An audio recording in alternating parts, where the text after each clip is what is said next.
It was sort of mangled and looked to be under great pain. So they had to call the landlord to open the door. I try not to think about what they discovered. From his waistband, he pulled out a handgun, and I felt sick to my stomach. Listener discretion advised. You're just moments away from true tales of terror that will leave you breathless. From Disturbed Media, I'm your host, Chad, and this is Disturbed.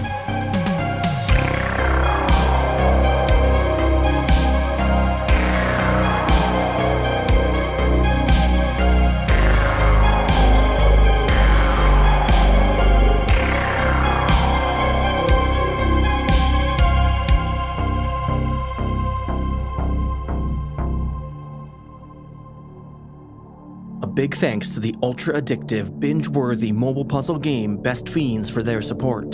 Download Best Fiends free today on the Apple App Store or Google Play. That's friends without the R, Best Fiends. This episode is also sponsored by This Is Actually Happening, a weekly podcast from Wondery that features extraordinary true stories of moments that changed absolutely everything for ordinary people. Listen to the latest episode of This Is Actually Happening on Apple Podcasts, Amazon Music, or listen ad-free by joining Wondery Plus in the Wondery app. Welcome back in, everyone, and thanks for joining me. Well, if you haven't noticed, it's been a real scorcher out there for much of the country, but we're bringing the heat in our own way. New merch designs. Go check them out in the store at disturbedpodcast.com/shop and grab yourself a t-shirt, hoodie, mug, phone case, and much more. And with that, let's get rolling. Our first experience comes to us from Reddit user Benny, and we learn about the suspected possession of his friend. Performing this experience is Tom Aglio.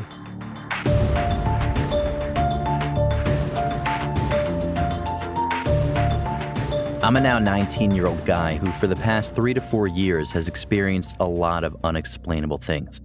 A few of which I'll talk about here, whether for answers or just to share with you. My first run-ins with supernatural occurrences started when I was 15 to 16, using a Ouija board with my friends. I've never been the kind to worry about rules, but something about the unknown signifies to me that rules must be followed. So even at this age, I was very cautious, or so I thought, with this stuff. While originally using the board for fun with my friends, I started to become more interested into the perceptual knowledge the entity could indulge me in, turning it from fun into a deep obsession in a short span of time.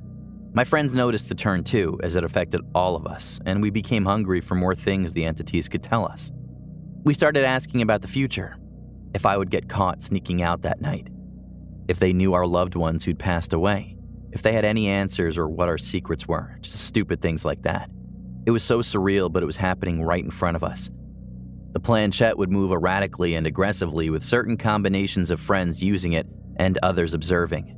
It would stop working when someone certain was there and maybe was a skeptic on the whole idea of this even being viable. The entities would encourage certain combos of my friends to use the board at certain times, moving faster and clearer than when others used it. A lot of my friends became interested in it, with 3 or 4 of us being more on the obsessed level. This is where it gets strange. We start seeing smiley faces randomly appearing around us in random locations, sometimes on a car window, sometimes drawn into dust on old furniture in one of our basements, etc. They were differently drawn, which signaled to us who was drawing. There were about 8 main entities that spoke to us, at least that's what we determined from the info we received, but only 3 different faces. One was a smiley face with the eyes as lines, and one of them was a face with the eyes as dots. We were told that the dotted eyes were from the entity that called itself Harry, short for Harriet. We were told that the entity frowned upon their full name and preferred to be considered a tomboy, but identified itself as a young girl. The other face was supposedly drawn by one of my friend's past relatives. I won't reveal the name, but they made themselves known to the friend, and we had no reason to doubt it. Now, the third face, the third one started appearing after introducing one of my other friends to the board, and we used it in his house, downstairs in his room. His room was in the basement, which was finished and had electricity and all. Now, this was weird. The whole experience in his room using it with him was strange because of the energy. The energy in the room was different that time, which I now recognize as the dormant part of me signaling negativity. but at the time we all just felt the temperature drop noticeably. Tingles down our shoulder blades and attitudes changing from excited to anxious / more serious. My friend who we introduced to the board that day started to get extremely angry and told us off saying the board was fake and it doesn't work, and commanded us to put it away and he never wants to see it again. We all look at each other but do as he says since we're in his home. Everything else preceding that on that day went normally. The next day, my other friends and I are together and ask my friend whose house we were at last night to come to IHOP with us. He agrees with a simple sure. We pick him up from his house to be greeted by a whole different person. Disheveled hair and clothes, never once cracked a smile, bags under his eyes, just completely out of character. He barely speaks with us as we eat and we start to get concerned about his well-being. One of my friends asks him what's wrong and he snaps at her, tells her to stop asking him questions and to just leave him alone. At that point, alarm bells are going off in all of our heads. There's something not right about this. But we don't think about the board being the center of the problem. I look over at the window which he is sitting by and I see a very strange, smiley face drawn on it. Not strange in looks, but the moment I looked at it, I was hit with a wave of nausea and horror, seemingly coming from nowhere. This smile face had line eyes, but horizontally, not vertically. I pointed out to my friends and their faces instantly go white, and I knew they feel the same way I did when I saw it. One of my friends was terrified to the point that he just left and didn't want to be around the board anymore. To this day, he says it's because he doesn't believe in it, but up until that point, he was as obsessed and attached to all of it that I know it's just denial. After he leaves, the rest of us leave, as well as to head to one of my other friends' houses to calm down. We get into the car, and we just feel my friend's energy turning into aggressiveness and hostility, so I offer him the front seat to try to calm him down. Really couldn't think of another way at the time. The moment that the heater turns on and the front window starts clearing up, an image in dew on the windshield just doesn't clear from it. And I didn't take a picture of it, and even if I did, I probably wouldn't have it by now, but it was right in front of that friend, and it was the most horrific thing I've ever seen. It was like a face with its mouth wide open, eyes closed, throwing something up from its mouth, but the face wasn't human. It was sort of mangled and looked to be under great pain. With things coming out of its mouth, something tells me it was blood, but I can't be sure as it wasn't too detailed on the windshield. After we saw the face, we are blown away, at a loss for words. And my friend in shotgun just opens the door and leans out and pukes everywhere. He didn't even eat what he ordered at IHOP, but everything just came up. It was absolutely terrifying, and we don't know what to do until he asks to be brought home. We say yes, kind of glad we can separate ourselves from that energy at the moment. After that, we go to our friend's house, but keep seeing that new smiley face everywhere, and in greater numbers than we see the other ones. For the next few weeks after that incident, we shy away from the board, using it less and less frequently, the whole time my friend falling into a deeper hole, starting from texts from his parents wondering if we knew why he was so aggressive because he's been yelling and screaming at them for minor things, to him sending pictures to us of him crying and begging for us to help him because he feels so lonely. He kept saying something about she keeps telling me I'm worthless, she says I should die, she says you guys are talking about me. If you knew the guy, you'd know that that's so unlike him. He always was a goofy guy and loved to joke and play pranks on people, etc. And he never let any living being affect him verbally like that. It started to become more void of emotion and anything that would signify he was even remotely human rather than cries for help at a point.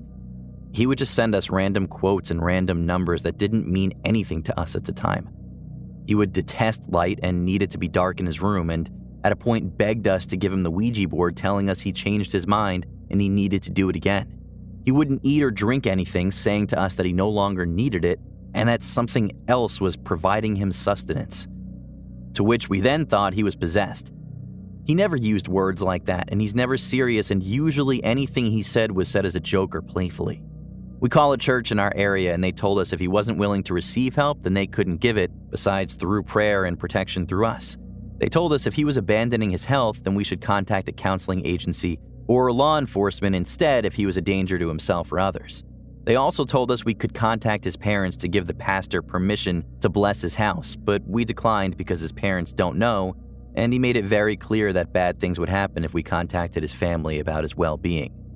There was no real conclusion to this physically. We didn't go to his house and dump holy water on his head when he was sleeping, but it concluded in a different way. My friends and I during this whole experience had been seeing each other in our dreams, almost as if we could communicate but without words, mainly with emotions, if that makes sense. I remember having a dream a few nights after contacting the church and seeing all of my friends there surrounding our now okay friend. We were all aware of each other without really looking at each other, but I knew it was us, and I knew the guy in the middle of us was him. It was strange, as though something dark around him was beckoning us to move away, but there was also a pressure at my back telling me to step forward, almost like a battle amidst the dream. I notice in my dream the one friend who now denies everything that happened step away and completely turn his attention elsewhere, but me and two of my other friends persist on stepping towards our friend as if we needed to. I remember putting an immense amount of effort into stepping forward, and once I did, everything was just light. Not necessarily bright, but it was a blinding light that you couldn't not see. I woke up sweating and immediately got a FaceTime from one of my friends who had also taken the step forward, asking if I just had a dream, me saying yes, us freaking out, etc. We contact our friend and got the same response, and again called the denial friend, who was at the time still sleeping, unbothered. Next day, we get a text via Snapchat group chat from our possessed friend, and he was acting completely normal, like nothing happened. Said, "What are you guys talking about, LOL?" Apparently, he either didn't remember the last couple weeks or was hiding it, because he said we were all crazy and that he was fine the whole time. He narrowed it down to him joking about it, which we knew was a lie. Even his parents knew the difference and texted us saying thank you for whatever we did. To this day, everything is still normal. We are all still friends, and it definitely brought us closer together. Except for the denial friend. He's no longer around. So, what do you guys think happened? I have way more stories to sort through, but I felt this one I should share first. In a different post in the future, I'll talk about more of my experiences with the board and what it taught me. I have no way to prove credibility, but I promise you guys I wouldn't spend my time writing a fictional ghost story. This is all how I remember it, and I'm still friends with the people who were with me then, so they can vouch. I still have questions about it to this day.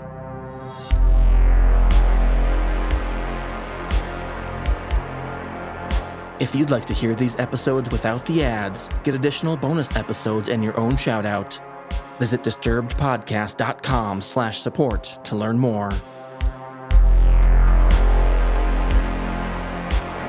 Next up, our title story, coming to us from Reddit user Puzzlehead. And we hear how lucky she was to not be in her apartment on that day. And a trigger warning, this one contains violence and murder. Performing this experience is Nikolle Doolin.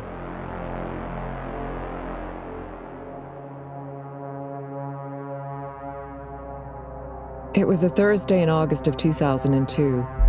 I was 12 years old and had lived with my mom for the past 6 years since she and my dad got divorced. Soon after their divorce, my mom met a new man who moved in with us a few months later. Looking back, I can remember a few times where he'd shown red flag behavior. Like one evening, maybe in 1999, when that's me and my sisters, we shared the weekends between our mom and dad. We're watching a TV show finale very late. He was drunk and came into the living room, smashed the TV with his hands. Back then, the TV screens were made of glass, so he cut his hand badly and yelled at us while bleeding. My mom forgave him after, and he probably came up with a million excuses in the following days. Anyway, in the beginning of 2002, my mom finally decided to have a break in their relationship, and me and her moved into a different apartment a few miles away to get some distance. Me, still being the naive kid who thought she could have two dads, wasn't very excited about the idea. I already hated seeing my mom and dad split, and now I had to let go of a man I'd gotten used to over the course of all these years. I was still just a kid and ignored all the signs, and I even remember resenting my mom for leaving him. As I said, my story starts on Thursday, the 8th of August, 2002. I was in school and not feeling very well. I also noticed some type of rash on my hips. So my teacher sent me to the doctor, and the diagnosis was shingles. I still see the doctor right in front of me, telling me that if the rash gets worse and goes all the way around my hip, I could potentially die. So I went home for the day and was allowed to stay home the next day, Friday the 9th as well. On Friday morning, my mom woke me up about 20 minutes before she went to work so she could check on me, have a little breakfast with me, and bring me back to bed to make sure I'd rest. After she left, I remember lying in my bed and being relieved the rash had gotten better overnight, when I suddenly heard a noise from the hallway. My room was not connected to the hallway, so I could only see into the adjacent room. And since my mom had left a couple minutes prior, I assumed it was her and called for her. Seconds later, my mom's ex-boyfriend appeared in my doorframe, asking me what I was doing home and why I wasn't in school. After I told him that I was sick and had shingles, he immediately said to me how much he missed us kids and my mom, how sorry he is for not being there, that he would love to talk to my mom and make things right. Since I was still unhappy about their breakup, I said stupid shit like I missed him too and I wanted them to get back together. Can't believe I seriously believed that at some point. After a few minutes of small talk and him pretending to care about my well-being, he made me promise not to tell my mom that he came by before he left. I obviously told her the minute she came home because I couldn't keep secrets from her, and I also just wanted her to know. And again, me being a stupid 12-year-old did not even question how he even entered the apartment. Without a key. Without someone opening the door for him. I never in a million years would have thought that this might be illegal or inappropriate behavior. I knew that man, and he had lived with us for a number of years now. The same day, just a few hours later, my dad drove me to my grandma's, as I had planned weeks in advance to stay the weekend with her, and I already felt much better. My mom was supposed to pick me back up on Sunday, but on that morning my mom hadn't answered her phone for about 12 hours, which was unusual. A friend of the family picked me up, drove me home, and still no news from my mom. Since there's a rule in my country that a person has to be missing for 24 hours before breaking the door to the apartment, and she went missing on Saturday evening, the police were only allowed to open the apartment on Sunday evening. My sisters, my dad, and me all went inside. I grabbed all of my school supplies and went to the bathroom. After exiting the bathroom, I found my mom's dental prosthesis on a counter in the hallway. Not realizing it could be potential evidence, I picked it up and brought it into the kitchen where my dad was sitting with a police officer. My dad later told me that as soon as he saw the prosthesis, he knew something had happened. My mom had her teeth fixed just a few months prior and would not leave the house without it. After picking up our stuff from the apartment, my dad drove us back to his house and we waited. Monday morning and still no message from my mom. We did not go to school that Monday but planned on returning the next day. Tuesday morning I woke up on my own, even though Dad had said he would wake us up and take us to school. I was about to go downstairs when I saw the village priest leaving our house. The police had found my mother the night before. On Monday evening, one of my mom's neighbors went upstairs to do laundry in the attic, when he noticed one of the doors was locked. No resident from the apartment building had a key to this specific room, so they had to call the landlord to open the door.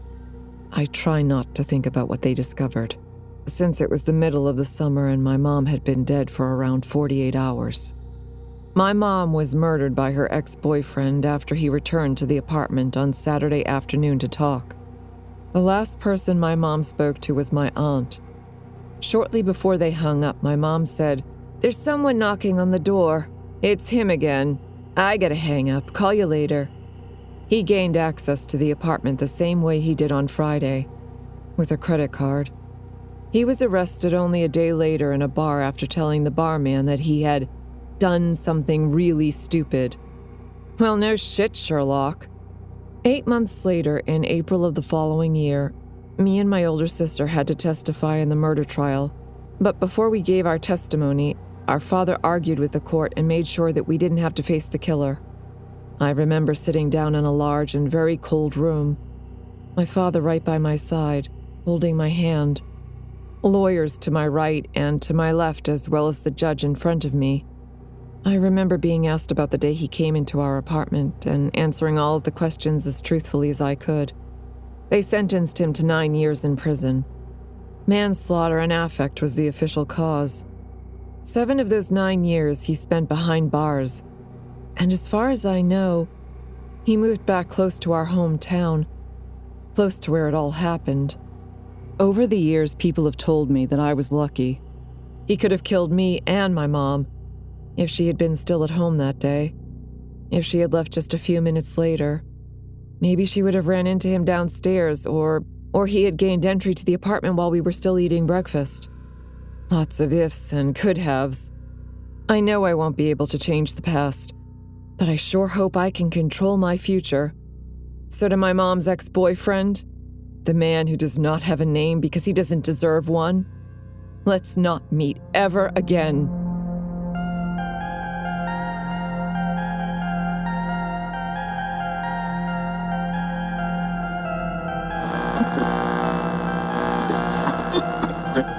Just recently, I started looking around for a game that could give me a good challenge. Something that needs more than just the same boring strategy round after round. And boy was I able to find it in Best Fiends. The mobile puzzle game that's always leaving your brain feeling refreshingly challenged. Think of it like your brain stepping out of a steaming hot sauna, or getting a deep tissue massage. Best Fiends has tons of fun puzzles to solve along with something seriously lacking in many other games: variety. The great thing is that there's something new to play every day, and you get cute little collectible characters. What's not to love? And when you defeat the slugs, you get special keys to the bonus crates to help you along the way. The reason I love Best Fiends is it allows me to unwind and gives my brain a workout at the same time. So download the 5-star rated puzzle game Best Fiends free today on the App Store or Google Play. That's friends without the R, Best Fiends. This Is Actually Happening is a weekly podcast from Wondery that features extraordinary true stories of moments that changed absolutely everything for ordinary people. In a new episode, you'll hear a story told by a man who, as a boy, was abused by his dad. Years later, as an adult, the man makes a shocking discovery about his father's secret life. These riveting stories are told in first person, so you can experience it through their eyes. They're unforgettable, perspective-changing stories. Once you listen to your first episode, you'll be binging the whole back catalog and wanting even more. That's what happened to me. The stories you hear are so in-depth and personal, you feel like you're right there in the room with the person. A recent episode I listened to that had me hooked asked the question, what if your daughter committed a seemingly unforgivable act? And in that episode, a mother struggles to raise her child through a series of chaotic relationships, all while her daughter's mental illness spirals out of control. Ultimately, an unthinkable decision would change their lives forever. So listen to the latest episode of This Is Actually Happening on Apple Podcasts, Amazon Music, or listen ad-free by joining Wondery Plus in the Wondery app. Now back to the show. And finally, we hear from Reddit user SantMag, and we discover that what could have happened would have changed everything. Performing this experience is Vinay Nariani.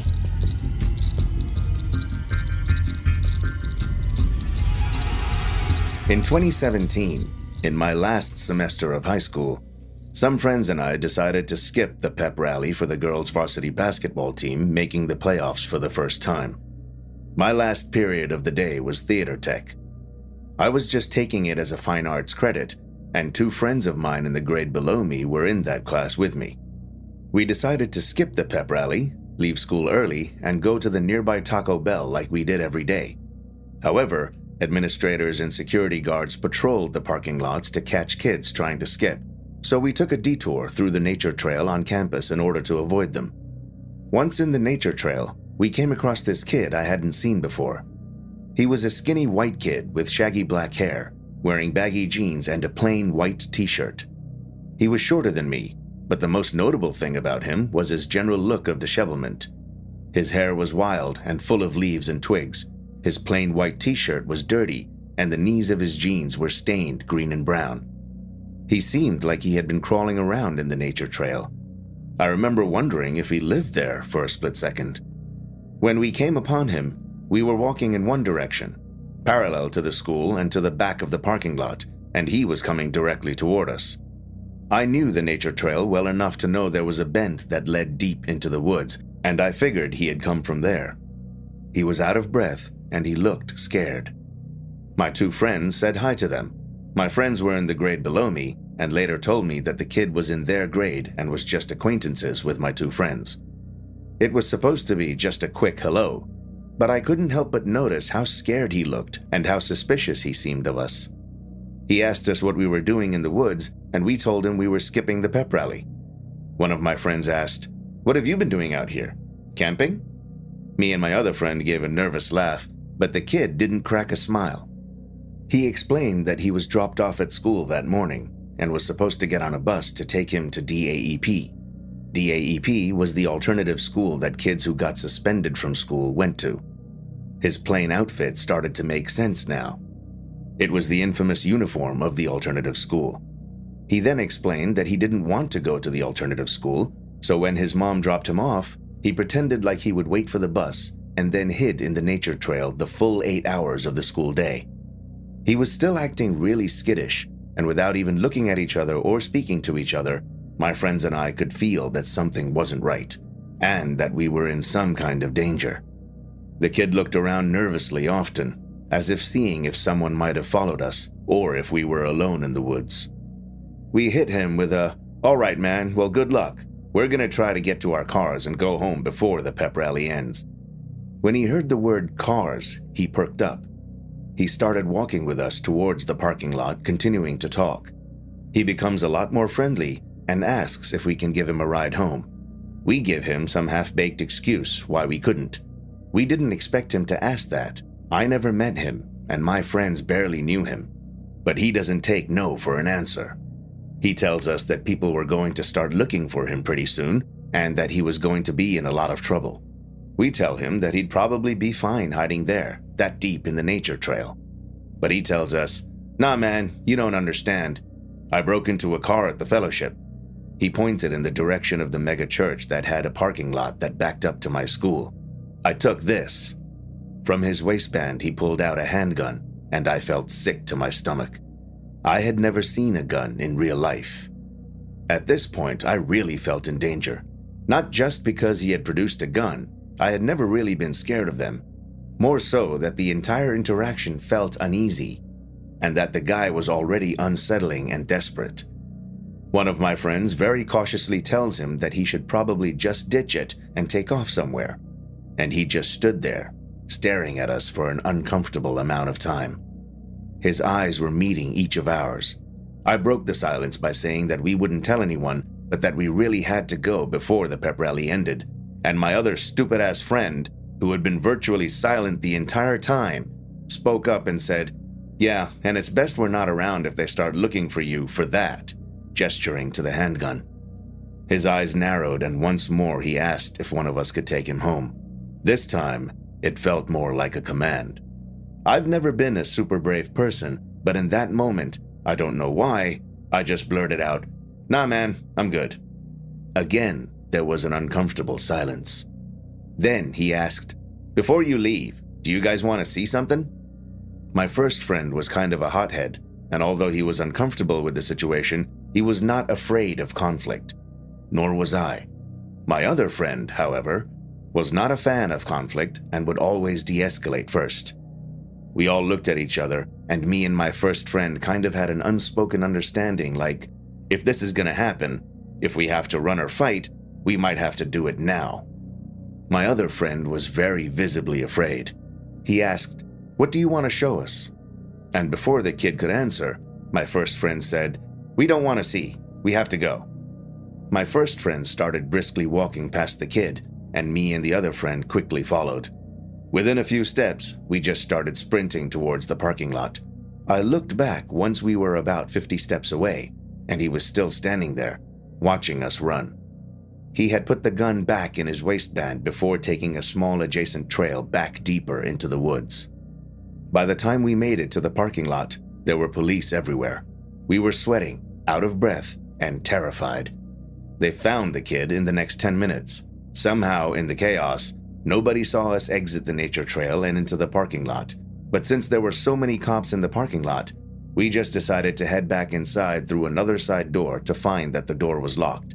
That's when an administrator found us, brought us inside, and shoved us into a classroom where we were able to talk with others and find out what was going on. This is what we could piece together from what we learned. Turns out, that kid had skipped DAEP, hid in the nature trail, broke into a car at the church, and stole a semi-automatic shotgun and a handgun from the car. After stealing the guns, He texted his girlfriend and told him that he was about to do something really terrible and that when she saw his name on the news, she should shut off the TV. He told her explicitly he was going to kill kids at school. She knew he was supposed to be in DAEP and was so worried about the text that she contacted the police. DAEP went on lockdown until officers got a call from a guy at the church that 2 guns had been stolen from his car behind the school, and that's when they put 2 and 2 together and caught him hiding in the woods. I guess when he saw me and my 2 friends in the nature trail, he quickly hid the shotgun, but didn't have time to hide the pistol, or didn't care enough to hide.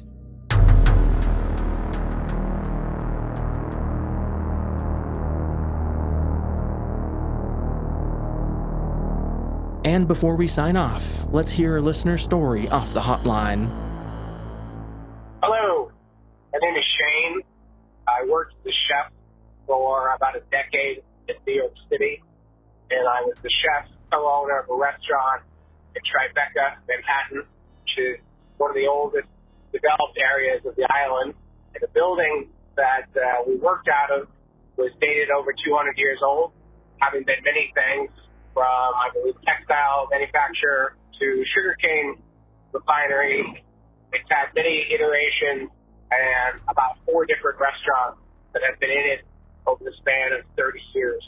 Having been the chef there for about 7 years, we had quite a number of would-be sightings and or paranormal activity happening in the space. Everything from equipment malfunctions, from ovens being cranked up to 500 with no one touching them, to things turning on by themselves, to doors being rattled, to sightings of people hanging in the basement from several different employees, to 2 separate employees reporting scratches on their arms from unknown entities. So quite common to have experiences in that space.